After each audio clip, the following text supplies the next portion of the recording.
안녕하세요.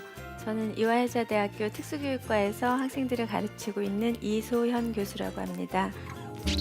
나 같은 죄인 살리신 주는 놀라와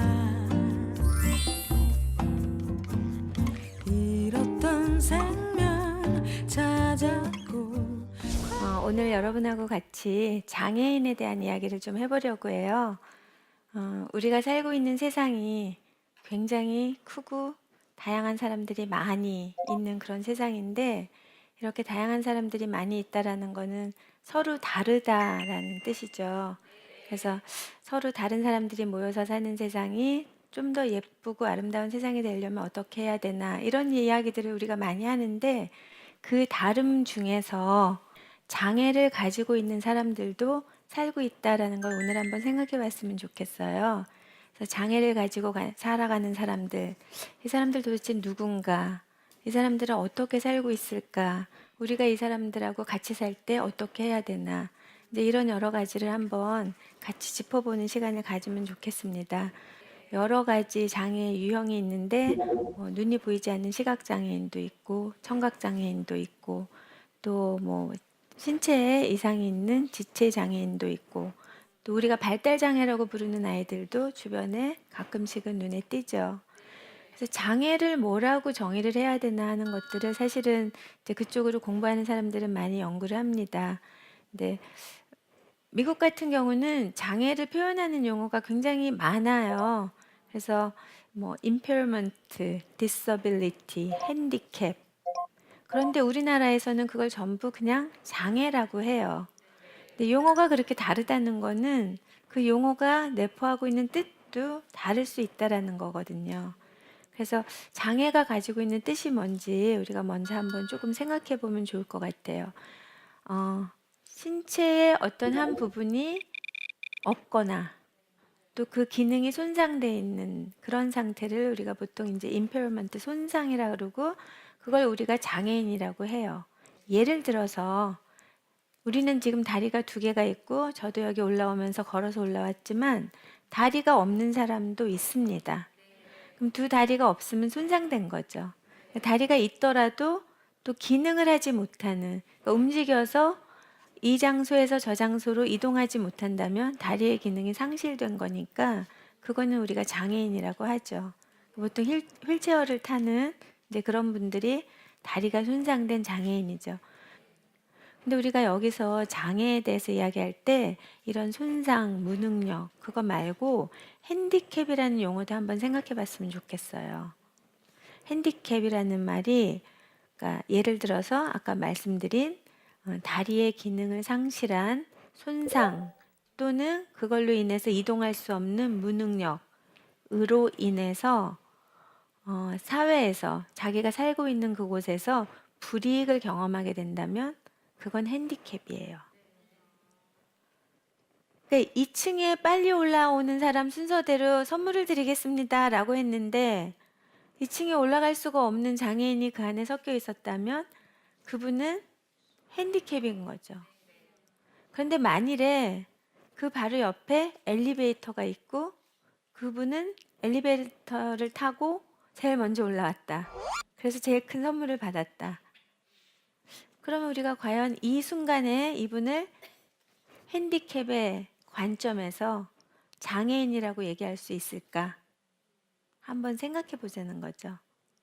다시 말해서 과거에는 사람 하나를 놓고 그 사람이 신체 부위가 다 잘 갖춰져 있는지, 기능이 잘 되어지고 있는지 이런 걸 보면서 장애인이라고 얘기를 했는데, 지금은 많은 부분에서 이 사람이 살아가고 있는 자기의 환경 안에서 그런 어떤 불이익을 당하고 있는 게 있는가, 그걸 봐주자는 거예요. 그래서 시설을, 장애인들을 위해서 편의시설을 만들고, 시각장애인을 위해서 점자 도서관이나 점자 정보 접근권을 만들어주고 하는 것들은 가능하면 손상이나 무능력 할 수밖에 없는 사람들에게 삶에서의 어떤 불이익은 당하지 않게 한다.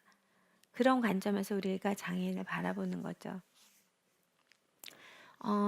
2011년에 우리 대구에서 세계 육상대회 있었던 거 기억하시죠?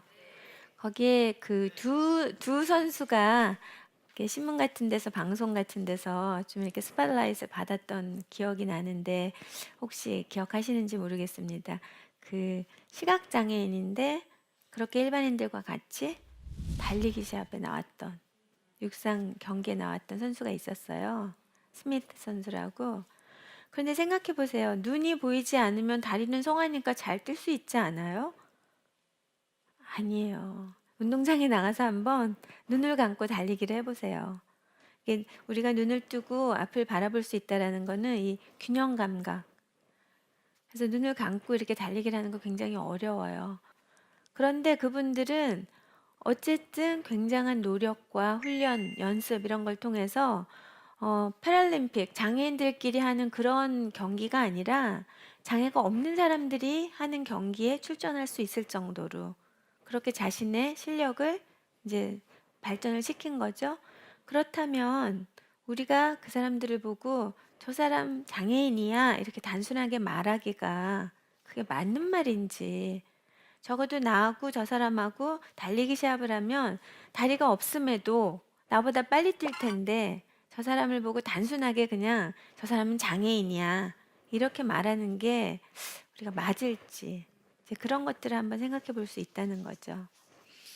그래서 그런 관점에서 이제 세상을 다시 이렇게 돌아보니까 세상엔 장애인도 많은데 사실 그 장애를 이런 측면에서 한번 생각해 봐 주시면 좋을 것 같아요. 여기 지금 앉아 계신 분들 굉장히 다르잖아요. 얼굴 똑같이 생긴 사람 한 명도 없잖아요. 사람들은 정말 다양하고 같은 사람이 한 명도 없어요. 그러면 장애를 가지고 있다라는 거가 키가 큰 사람은 옳은 거고 키가 작은 사람은 틀린 거야라고 말하지 않듯이 장애를 가진 거는 잘못된 거고 장애가 없는 게 맞는 거예요. 이렇게 말할 수 있냐는 거죠. 장애는 틀린 것도 아니고 결함도 아니고 그냥 다르다. 장애를 가진 사람은 장애가 없는 사람과는 조금 다르다. 이런 관점에서 보시는 게 맞을 것 같아요. 그런데 법에서는 시각장애를 정의할 때, 좀 뭔가 이렇게 수치를 가지고 정의를 해요. 뭐 시력이 몇 이하, 뭐 시야가 몇 도 이하, 이런 식으로. 그런데 교육을 하는 사람들은 그 정의를 별로 갖다 쓰지를 않아요. 왜냐하면 교육을 하는 사람은 시각 장애를 가지고 있는 학생을 가르칠 때 가르치는 이유가 아, 시각적인 어떤 자극을 통해서 학습을 할 수 있는지 없는지 그게 중요하거든요. 그래서 이렇게 글로 된 매체, 인쇄 매체를 통해서 공부를 할 수 있으면 시각장애가 아닌 거예요. 그런데 이걸 가지고 공부를 할 수 없기 때문에 우리가 점자라는 매체를 대신 만들어주는 거죠.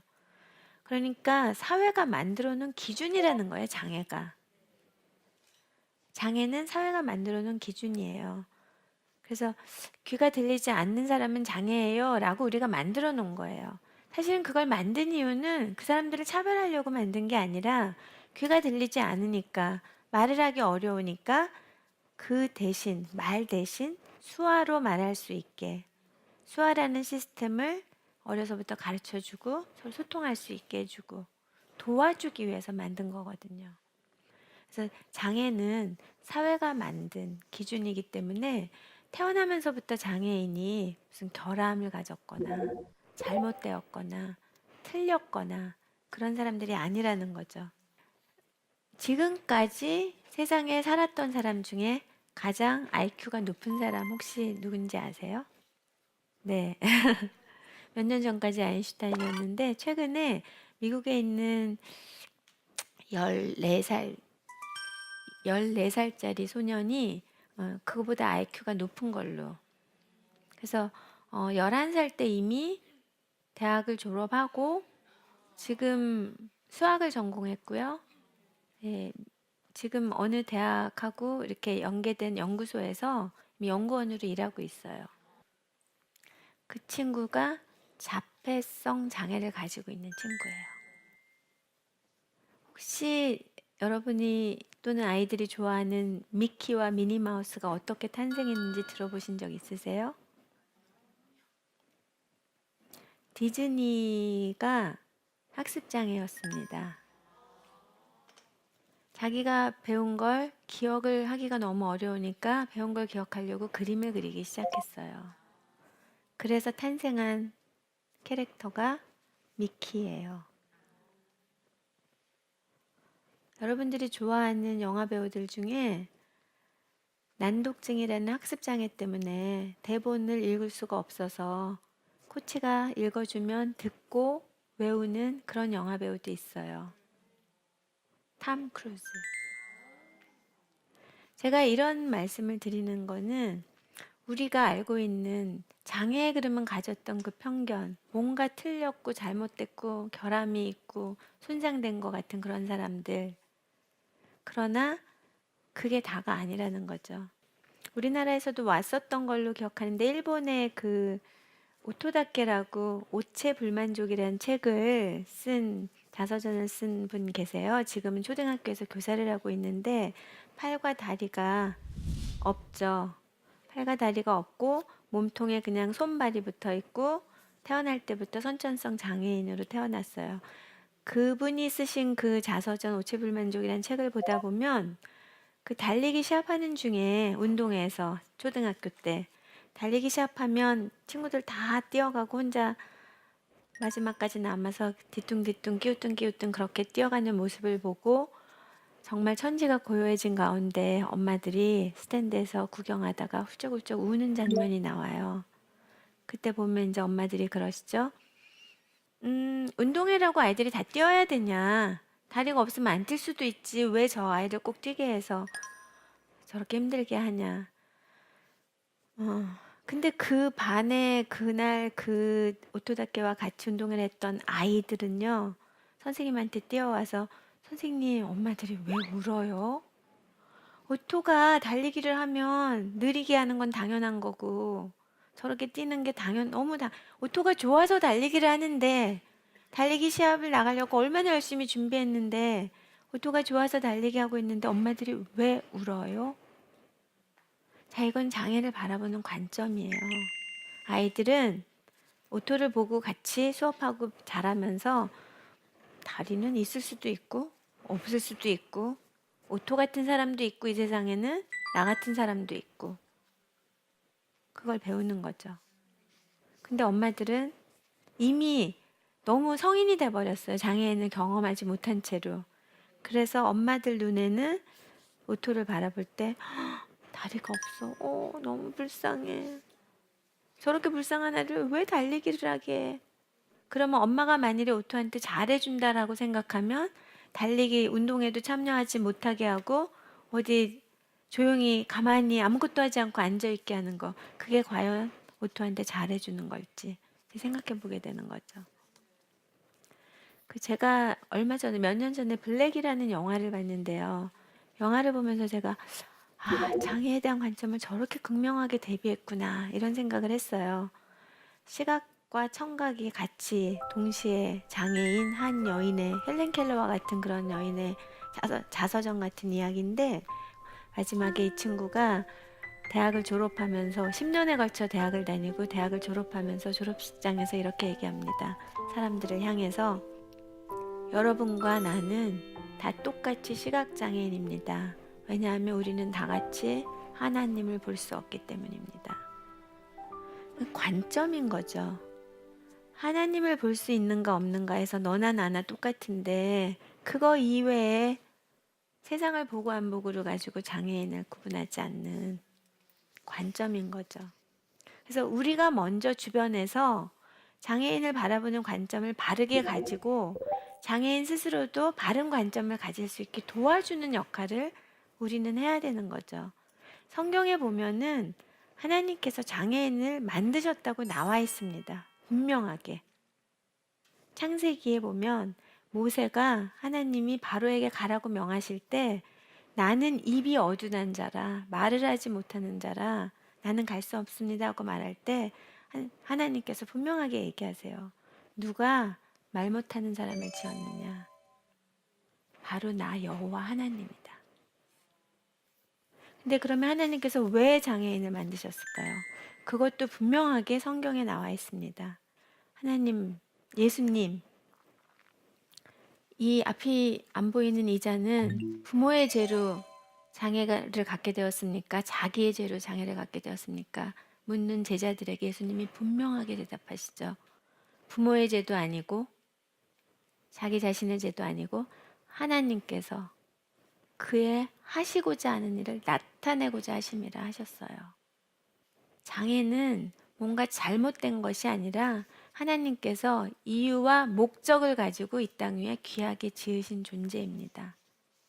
그래서 그 장애인들을 바라보는 시각은 적어도 크리스찬 같은 경우는 적어도 그 바른 시각으로 바라봐야 된다는 거죠. 수많은 사람들이 장애가 잘못됐다고 생각하기 때문에 동정 또는 어떤 무조건적인 도움, 지원 이런 걸 생각하는데 사실 장애인을 바르게 이해하고 나면 그냥 장애가 있는 사람과 없는 사람 다 똑같이 하나님이 이 세상에서 함께 살으라고 지어주신 그런 귀한 존재라는 거죠. 저희가 그림 하나 같이 보실 건데요. 자폐성 장애를 가지고 있는 고등학생이 그린 그림이에요. 서울대공원에 갔다 와서 동물들을 그렸어요. 제가 동물들을 세보니까 한 20가지 종류가 있더라고요. 뭐 초식 동물부터 육식 동물까지 다 저렇게 다양하게 모여 있는데 그 동물들이 얼마나 평화로워 보이고 아름다워 보이는지 저 안에 네모 칸 안에 원래 서울대공원 이렇게 그 친구가 썼어요. 근데 저희가 그 서울대공원 글자를 빼고 저걸 딱 보는 순간 제가 하나님께서 이 세상을 처음에 지으셨을 때 그 모습이 아닐까? 이렇게 많은 동물들이 서로 으르렁거리는 게 아니라 저렇게 화합하는 모습으로 저렇게 있는 그림이 너무 아름다워서 창세기 말씀 하나님께서 세상을 만드실 때 차례차례 만드시면서 보시기에 좋았더라, 보시기에 좋았더라, 보시기에 좋았더라. 마지막에 창세기 1장 31절에 가면 다 만들고 나서 저렇게 말씀하세요. 하나님이 지으신 그 모든 것을 보시니 보시기에 심히 좋았더라. 저는 저 말씀 읽을 때마다 너무 행복해해요. 모든 것을 보시니 심히 좋았더라. 하나님이 만들어 놓은 모든 것들이 다 어울려서 화목하게 화합하면서 그렇게 살아가는 모습을 꿈꾸시면서 세상을 지으신 것 같아요.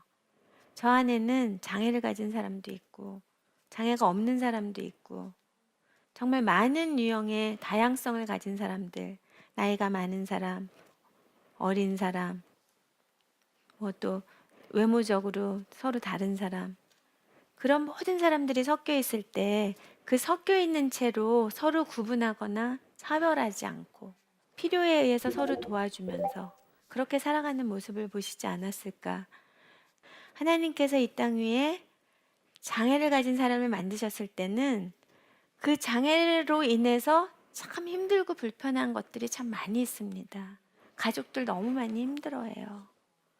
그런데 그 힘들게 살아가는 그 장애인과 그 가족들 옆에 장애가 없는 우리들을 지어 놓으신 거예요. 내가 이 땅 위에 함께 지었으니 너희들은 함께 행복하게 잘 살아라. 우리가 만들어가고 있는 세상이 정말 하나님이 처음 만드셨을 때 그 꿈꾸셨던 아름다운 세상을 우리가 정말 살아가고 있는지 조금 생각해 보면 좋을 것 같아요.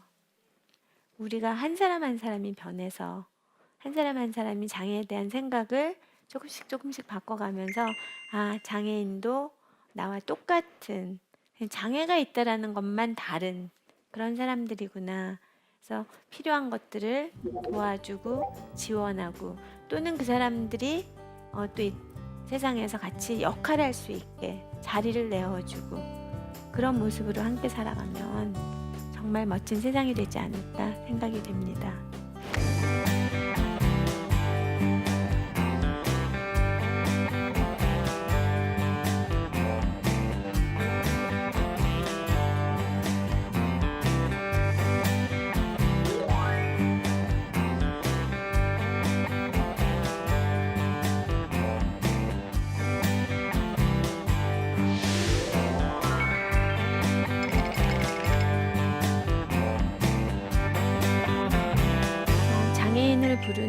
잘못된 호칭이 있나요? 올바른 호칭은 무엇인가요? 장애인 관련해서 여러 가지 많은 용어들을 쓰고 있는데요. 이제 우리가 당사자라는 말을 써요. 이제 스스로 장애이신 분들, 그분들이 사실은 조금 싫어하는 호칭들이 있기는 해요. 그래서 과거에 우리가 문화적으로 한국 문화에서 장애에 대해서 좀 잘못된 편견들이 있었거든요. 그러니까 장애가 조금 부족하고 뭔가 잘못돼 있고 뭐 그런 생각들을 가지고 있었기 때문에 거기서 오는 호칭들이 많이 남아 있었어요. 그래서 특히 예를 들어서 뭐 청각장애인이나 말 못하는 사람 벙어리 이런 거 그런 거 싫어하세요. 그러니까 청각장애인, 시각장애인 그거 외에 맹인 뭐 이런 거 괜찮은데 뭐 봉사, 소경 이런 말 싫어하세요. 그러니까 그게 다 의미를 전달하기 위해서 한자로 이렇게 풀어보면 다 맞는 말이긴 하지만 그러나 이제 본인들이 싫어하는 용어를 굳이 쓸 필요는 없고요. 미국 같은 경우는 사람을 먼저 하고 그 뒤에다 장애를 달아요. 예를 들어서 정신지체인을 이야기할 때 mentally retarded child 이러면 정신지체가 앞에 나오니까 이게 너무 강조가 되고 아이가 뒤에 나가면 아이가 덜 강조된 것 같은 거, 사람이 덜 귀하게 여겨지는 거죠. 그래서 사람을 앞으로 해서 child with mental retardation. 그렇게 하면 아이는 아이인데 다 똑같은 아이인데 그 중에 하나 특징으로 장애도 가지고 있다 이렇게 되는 거죠. 그런 마음으로 호칭을 쓰면 좋을 것 같아요. 그래서 우리나라도 요즘에는 예를 들어서 정신지체인 이렇게도 얘기하지만 정신지체를 가진 사람, 그 다음에 정신지체보다는 요즘에는 또 지적장애 이렇게 얘기하고 지적장애가 있는 사람. 근데 저는 이제 이 용어보다 호칭보다 그 사람이 용어를 쓰는 사람이 어떤 마음으로 그 사람을 부르거나 쓰는가에 따라서 듣는 사람도 크게 기분 나빠한다거나 이러지는 않을 것 같아요. 그래서 용어에 대해서는 이렇게 마음이 먼저 가주면 이제 상대방이 기분 나빠하지 않는 선에서 쓰시는 게 좋을 것 같고요. 그래서 성경에서도 그 옛날에 쓰던 용어들 다 많이 개정개혁하면서 다 없어지고 절름발이 이런 거 지체장애인으로 바꾸고 그런 작업들을 한번 했거든요. 그래서 거기에 이렇게 보시고 근데 옛날 성경 보시면서 그거를 막 공개적인 자리에서 읽다 보면 좀 실수할 때가 있어요. 그래서 그런 건 조심하시면 좋을 것 같아요. 두 번째 질문은 장애인을 보면 자연스럽게 안타까운 마음이 들기도 하는데 이게 잘못된 걸까요? 이렇게 질문하셨어요. 안타까우셔도 됩니다. 왜냐하면 우리나라에서 지금 장애를 가지고 살아간다는 거는 무척 힘듭니다.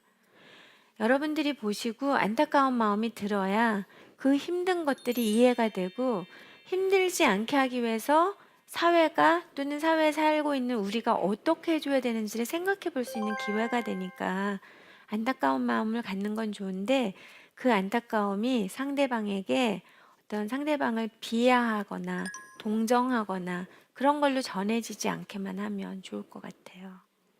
오늘은 이제 장애에 대해서 좀 편견을 넘어서서 우리가 장애가 어떤 의미를 갖고 있는지 하나님이 장애인을 왜 만드셨고 또 우리에게 함께 살라고 하셨을 때 어떤 의미가 있는 건지 같이 한번 생각해 보는 시간을 가졌습니다. 장애인에 대해서 장애에 대해서 앞으로 조금 더 편견을 넘어서는 그런 방향으로 생각을 바꾸시게 되었다면 제가 오늘 강의를 한 보람이 있는 것 같습니다. 감사합니다.